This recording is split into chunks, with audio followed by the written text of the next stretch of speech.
பன் அல்வா செய்ய போகிறேன். அதுக்கு 3 நியூட்ரிசாய்ஸ் பிஸ்கட்டு அதை க்ரஷ் பண்ணி இதில் போட்டுக்கலாம்.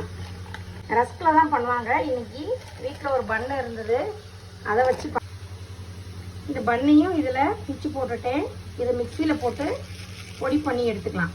இந்த பன்னையும் பிஸ்கட்டையும் இல்லைன்னா ரஸ்க் இருந்தால் கூட ரஸ்கையும் பொடி பண்ணி வச்சுக்கோங்க. ஒரு பவுலில் பால் வச்சுருக்கேன். அந்த பாலில் இதை போட்டு கரைச்சிக்கலாம். கரைச்சிட்டு இதை ஃப்ரை பேனில் கொஞ்சம் ஏலக்காய் பொடி சேர்த்துருக்குறேன். இதில் சர்க்கரை சேர்த்துக்கலாம். கொஞ்சம் ஒட்டுது சர்க்கரை, இந்த ஸ்டேஜில் சேர்த்துக்கலாம். சர்க்கரை கொஞ்சமாக சேர்த்துருக்குறேன், ஏன்னா பன்னில் இனிப்பு இருக்கும். இப்போ இது என்னென்னா ஹார்லிக்ஸ் போட்டிருக்கேன். ஹார்லிக்ஸ் ஒரு 3 ஸ்பூன் போட்டிருக்கிறேன். இதையும் போட்டு நல்லா கிளறுங்க. ஹார்லிக்ஸ் போட்டோன்னு கொஞ்சம் லிக்விட் மாதிரி ஆயிரும். கிளறிட்டே இருங்க, கெட்டியாயிடும். கைவிடாமல் கிளறுங்க, இல்லைன்னா அடி பிடிச்சிரும்.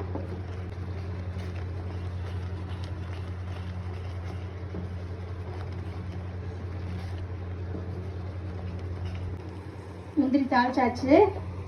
இப்போ பாருங்க, சேர்த்துருக்குறேன். இது நெய்யில்